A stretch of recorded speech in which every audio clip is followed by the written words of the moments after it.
Gold trusted gold buyers తాకట్టులో ఉన్న బంగారాన్ని విడిపించి ఈ రోజు ఉన్న మార్కెట్ ధరకే కొనబడును. మరిన్ని వివరాలకు సంప్రదించండి 77107720.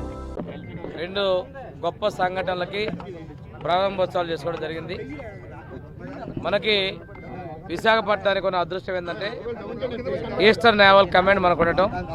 ఆ ఈస్టర్న్ నేవల్ కమాండ్లో ఉన్నటువంటి సబ్మరైన్ దగ్గర నుంచి ఈరోజు ఉన్నటువంటి యుటిలిటీ హెలికాప్టర్ని ఈరోజు శాసన్ మ్యూజియంలో మనం ఏర్పాటు చేసుకొని ప్రారంభించుకోవడం చాలా గొప్ప అదృష్టంగా భావిస్తూ ఉన్నాం. ఈ హెలికాప్టరు 2007 నుంచి 24 వరకు దేశానికి సేవలు అందించడం జరిగింది. ఇది రెస్క్యూ చేయటం, పెద్ద పెద్ద డిజాస్టర్స్ టైంలో కానీ యుద్ధంలో కానీ సేవలు చేసినటువంటి హెలికాప్టర్ని ప్రజా సందర్శనార్థం ఈ ఆర్కే బీచ్లో మ్యూజియం ఏర్పాటు చేసేందుకు ఈస్టర్న్ నేవల్ కమాండ్ నేను ప్రత్యేకంగా ధన్యవాదాలు తెలియజేస్తున్నాను. ఇది 4వ ఐటెం వాళ్ళు మనకి బీచ్కి ఇచ్చినటువంటిది. ఈరోజే మళ్ళీ కైలాసగిరిలో కూడా పేరుకి కైలాసగిరి అన్నప్పుడు అక్కడ ఒక మంచి త్రిశూలం ఏర్పాటు చేసి 1,50,00,000 రూపాయలతోటి ఏర్పాటు చేసే త్రిశూలాన్ని కూడా మనం శంకుస్థాపన చేసుకుని నేను హోమ్ మినిస్టర్ గారు, పిఎంఆర్డీ చైర్మన్, అధికారులందరూ కూడా పార్టిసిపేట్ చేస్తారు. ఈ సందర్భంగా ఏంటంటే పర్యాటక రంగానికి ఎనలేని అవకాశాలను ఈ విశాఖపట్నంలో పర్యాటక రంగాన్ని ప్రోత్సహిస్తున్నాం. భవిష్యత్తులో ఆదాయం కూడా మరింతగా రావాలి. ముఖ్యమంత్రి గారు కూడా టూరిజానికి ఎక్కువ ప్రాధాన్యత ఇస్తూ ఉన్నారు. ఈ ప్రాంతంలో ఐటీతో పాటు టూరిజం కూడా మంచి అవకాశాలు ఉన్నాయి. దీన్ని ప్రోత్సహించాలి. మన ప్రభుత్వం అత్యంత ప్రాధాన్యత ఇస్తుందని తెలియజేసుకుని సెలవు తీసుకున్నాను.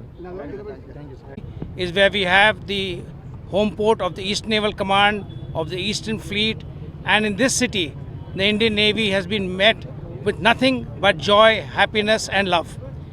In this city you will see behind us the Sea Harrier Museum, the TU Museum, today commissioned the US-3H Helicopter Museum, and across the road the Submarine Museum.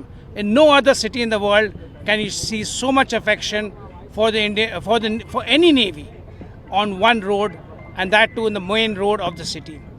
This Indian Navy is deeply indebted to the government of Andhra Pradesh, and particularly to the citizens and the government of the city of Visakhapatnam, and which has always hosted all our most important events. Most importantly, coming up on the 17th of February next year, the International Fleet Review, which will be reviewed by the Honorable President. Along with that, we will have Millennium 26, IFR 26, and the IONS Conclave of Chiefs.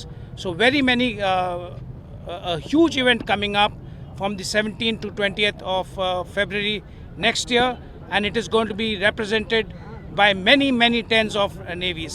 We are expecting somewhere between 70 to 100 navies to be present here, and this will really make Visakhapatnam a city of destiny and a city of maritime future. తెలుగులో fastest news ఇప్పుడు కొత్త అవతారంలో 5 సెకండ్లోనే పూర్తి వార్తా సమాచారం మీ చేతిలో. Social media trends మీ కళ్ళ ముందుకే live TV and voice search ఆప్షన్స్తో ఇప్పుడే డౌన్లోడ్ చేయండి. యాప్ లింక్ డిస్క్రిప్షన్లో ఉంది.